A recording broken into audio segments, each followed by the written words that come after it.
नमस्कार दोस्तों, जय हनुमान, जय माता लक्ष्मी, हर हर महादेव। दोस्तों, सबसे पहले अपनी पूरी सच्ची श्रद्धा से कमेंट में लिखे जय माता लक्ष्मी। माता लक्ष्मी की कृपा से आपके घर में धन दौलत की बरकत होना शुरू हो जाएगी। दोस्तों, क्या आप भी अपने घर की सुख शांति, संतान की कमी या धन की कमी और कर्जे से परेशान हैं? या आपका भाग्य आपका साथ नहीं दे रहा है, या फिर आपके घर में लक्ष्मी का वास नहीं हो रहा है, आपके घर की सुख शांति में रुकावट आ रही है और आपके कार्य नहीं बन रहे हैं? तो दोस्तों, आज की इस वीडियो में एक बहुत ही महत्वपूर्ण जानकारी देने वाले हैं। जो भी महिलाएं रात में अपने पति के साथ सोती हैं, उन महिलाओं के लिए यह जानकारी बहुत ही जरूरी है। दोस्तों, जो महिलाएं अपने पति से नाराज रहती हैं या अपने पति के साथ नहीं सोती है, तो इस वीडियो को नजरअंदाज बिल्कुल भी मत कीजिएगा। इस वीडियो को आप लोग भी अंत तक जरूर देख लीजिए, क्योंकि यह महत्वपूर्ण वीडियो आप सभी के लिए बहुत ही ज्यादा महत्वपूर्ण है। इसलिए इस वीडियो को अंत तक देखें। चलिए वीडियो शुरू करते हैं। उससे पहले, हे लक्ष्मी माता जी, जो भी आपके इस चैनल को सब्सक्राइब करें तो उसके घर में धन दौलत की कमी ना हो और उसका परिवार सदैव हंसता मुस्कुराता कुशल मंगल रहे। दर्शकों, किसी गांव में एक गरीब सेठ रहता था। जी हाँ, गरीब सेठ। आप सोच रहे होंगे, सेठ था और वह भी गरीब। ये दोनों विरोधाभासी शब्द एक साथ कैसे? ये सब भाग्य का खेल है। दोस्तों, हर इंसान के जीवन में कभी उतार कभी चढ़ाव आते हैं। उसी तरह दयाराम सेठ भी किसी जमाने में बहुत अमीर हुआ करता था और वह खूब दान धर्म और पुण्य भी किया करता था। लेकिन समय पलटा और वह धीरे धीरे अपना धन खोता गया और आखिरकार आज इस हालत में पहुंच गया कि लोग उसे गरीब सेठ के नाम से जानने लगे। लेकिन वह कहते हैं ना कि अच्छे कर्मों का फल देर सवेर ही सही, मिलता जरूर है। ऐसा ही कुछ इस गरीब सेठ के साथ भी होने वाला था। जिस गांव में यह सेठ रहा करता था, वहां पर एक बार राजा के लोगों ने ऐलान किया कि जिसने भी अच्छे काम किए हैं, वह अपने अच्छे काम गिनवाकर राजा से उसके बदले में जो भी उसका मन हो राजा से लेकर जाए। इस ऐलान को सेठ की पत्नी ने सुन लिया। सेठ की पत्नी बहुत खुश हो गई, क्योंकि वह जानती थी कि अपने अच्छे दिनों में सेठ ने अनगिनत पुण्य के काम किए हैं। यह बात जब पत्नी ने सेठ को बताई तो सेठ भी खुश हो गया और बोला, अगर ऐसा है तो फिर हमें बहुत बड़ा इनाम मिलना चाहिए, क्योंकि हमारे अच्छे कामों की सूची बहुत बड़ी है। अगले दिन सेठ सुबह सुबह 4 रोटियां बांधकर राजा के महल की तरफ चल पड़ा। सेठ के घर से राजा का महल काफी दूर था। सफर लंबा था। आधे रास्ते में पहुंचने के बाद सेठ काफी थक गया। सेठ एक पेड़ की छांव के नीचे बैठकर आराम करने लगा और वहीं पर अपने साथ लाई रोटियां खाने की सोचने लगा। सेठ खाने की सोच ही रहा था कि तभी वहां पर उसके सामने एक गाय और उसके 2 बछड़े आए। सेठ के हाथों में रोटियां देखकर गाय और उसके बछड़े उसके सामने ही आकर खड़े हो गए और उनके हाव भाव से सेठ ने समझ लिया कि वह भूखी है और सेठ से खाना मांग रही है। अपने अच्छे दिनों में सेठ के पास काफी गाय थी, इसलिए गायों का व्यवहार सेठ अच्छे से जानता था। सेठ की परिस्थिति भले ही अभी अच्छी नहीं थी, लेकिन सेठ का स्वभाव बिल्कुल भी नहीं बदला था। वह पहले से ही परोपकारी था, इसलिए उसको गाय पर दया आ गई और उसने अपने साथ बांध कर लाई। रोटियों में से 2 रोटियां गाय को खिला दी। कुछ ही क्षण में 2 रोटियां खाने के बाद गाय फिर से सेठ की तरफ देखने लगी तो सेठ के मन में विचार आया कि यह गाय ज्यादा भूख ही लगती है। बेचारी को 2 बच्चों को दूध भी पिलाना होता है। इन 2 रोटियों से उसका क्या होगा? सेठ ने उसके पास बची बाकी की 2 रोटियां भी गाय को खिला दी। पास वाले तालाब से सिर्फ पानी पीकर सेठ अपने सफर में आगे बढ़ गया। राजा के दरबार में जब सेठ पहुंचा तो राजा ने पूरे दरबार के सामने सेठ से उसका नाम पूछा और अपने अच्छे कर्मों के बारे में बताने के लिए कहा। सेठ ने राजा को प्रणाम किया और अपने कामों के बारे में बताना शुरू किया। सेठ ने कहा, महाराज, मैंने कई भूखों को खाना खिलाया है, कई मंदिरों में दान दिया है, कई निराश्रित लोगों को आश्रय दिया है, कई तीर्थ स्थानों की यात्रा की है, सैकड़ों साधु संतों की सेवा की है।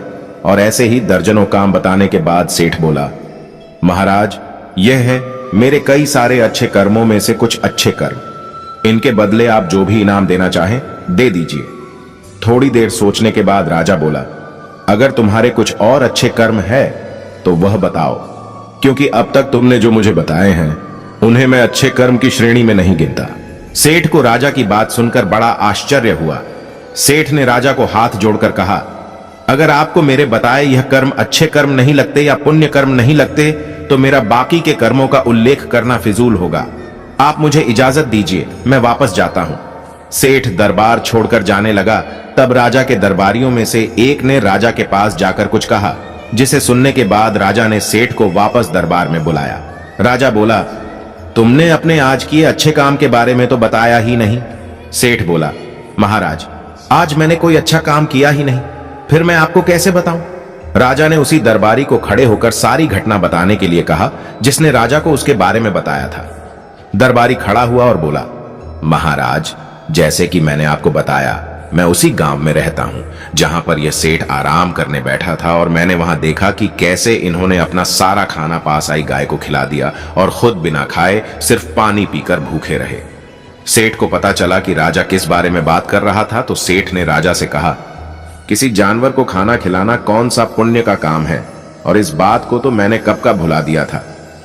राजा ने सेठ से कहा, मेरे महान गुरुजी के बताए अनुसार मैं भी उन्हीं कामों को पुण्य कर्म मानता हूं जिन्हें करते समय सच में निस्वार्थ भाव से किया जाए, उसी के लिए किया जाए जिसको उसकी जरूरत हो, और सबसे बड़ी बात, उस काम को करने के बाद भुला दिया जाए।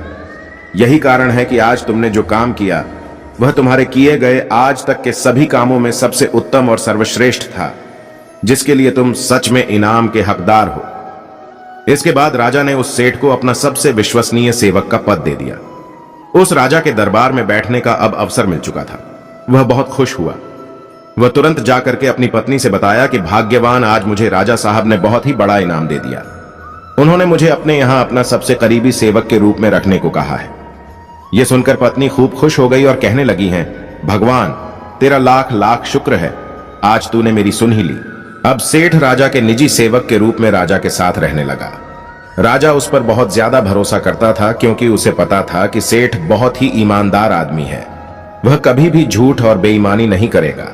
दरबार में जब भी कोई मुख्य कार्य होता तो वह कार्य राजा साहब उस सेठ को ही सौंपते, और राजा साहब का कार्य सेठ भी बड़ी ही ईमानदारी के साथ अपनी देखरेख में ही करवाता था।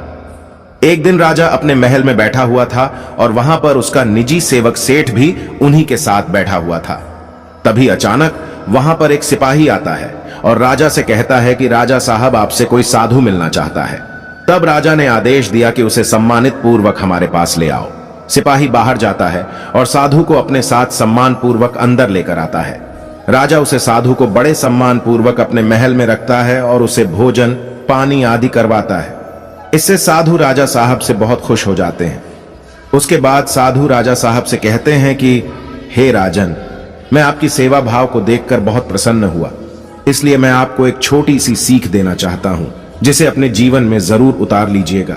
उन्होंने कहा कि हर पुरुष को सदैव इस बात का याद रखना चाहिए कि हमेशा किसी भी पुरुष को अपनी पत्नी से बहुत अच्छे संबंध रखने चाहिए, और यदि कभी पति या पत्नी के बीच में कोई अनबन या कोई झगड़ा होता है तो उसे समय रहते जरूर सुलझा लेना चाहिए, क्योंकि पति पत्नी के आपसी कलह के कारण घर में गरीबी और दरिद्रता वास करने लगती है। इसलिए पति और पत्नी के बीच में स्नेह होना बहुत ही आवश्यक है। हर पुरुष को यह बात याद रखनी चाहिए कि कभी भी किसी भी पति को अपनी पत्नी से गुस्सा होकर दूर नहीं रहना चाहिए, क्योंकि इस प्रकार पत्नी के हृदय में बहुत बड़ा दुख पहुंचता है, और पत्नी घर की लक्ष्मी मानी जाती है, और यदि लक्ष्मी को ही दुख पहुंचेगा तो घर में धन दौलत की कमी आना शुरू हो जाएगी, घर में गरीबी आने लगेगी। हर पति और पत्नी को सदैव पास रहकर एक साथ ही सोना चाहिए, क्योंकि एक साथ सोने से घर में धन दौलत और बरकत बढ़ती है, क्योंकि इससे माता लक्ष्मी भी प्रसन्न होती है। जब घर की लक्ष्मी प्रसन्न रहेगी तो माता लक्ष्मी जरूर प्रसन्न रहेंगी। इतना कहकर वह साधु राजा के राजमहल से चले जाते हैं। कुछ दिन बाद एक दिन राजा का रानी से झगड़ा हो जाता है और वह दोनों अलग अलग जगह पर रहने लगते हैं, अर्थात दोनों एक दूसरे से दूर रहने लगते हैं। रानी अपने कक्ष में सोती थी, राजा अकेले अपने कक्ष में सोते थे, लेकिन रानी राजा को हर रात देखने के लिए उनके कक्ष में जरूर जाती थी।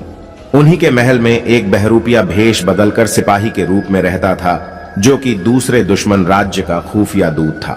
जब उसे पता चलता है कि राजा और रानी के बीच इस समय झगड़ा चल रहा है, तो वह इसका फायदा उठाने की कोशिश करता है और राजा को मारकर सारा राज्य हड़पने की कोशिश करता है। एक रात वह अपने कुछ साथियों के साथ राजा को मारने के लिए उसके कक्ष में जाने को तैयार होता है, क्योंकि राजा अपने कक्ष में अकेला सोया हुआ था। उनके साथ उनकी रानी साहिबा भी नहीं थी। वह खुफिया दुश्मन दूत राजा साहब के कमरे में घुसा और तभी उधर से रानी राजा को रात में देखने के लिए उनके कमरे की ओर आ रही थी। जैसे ही उन्होंने देखा कि कोई उन्हें मारने के लिए उनके कमरे में जा रहा है, तभी रानी ने पीछे से कुछ सिपाहियों को भेजकर उसे पकड़वा लेती है। सुबह जब राजा को यह सब कारनामा पता चलता है, तब वह रानी का लाख लाख धन्यवाद देता है और उसे उस साधु की बात याद आती है कि उसने कहा था, सदैव पति पत्नी को आपस में मिलजुल कर एक साथ रहना चाहिए, क्योंकि इससे घर में धन दौलत की बरकत होती है और सभी का भाग्य अच्छा बना रहता है।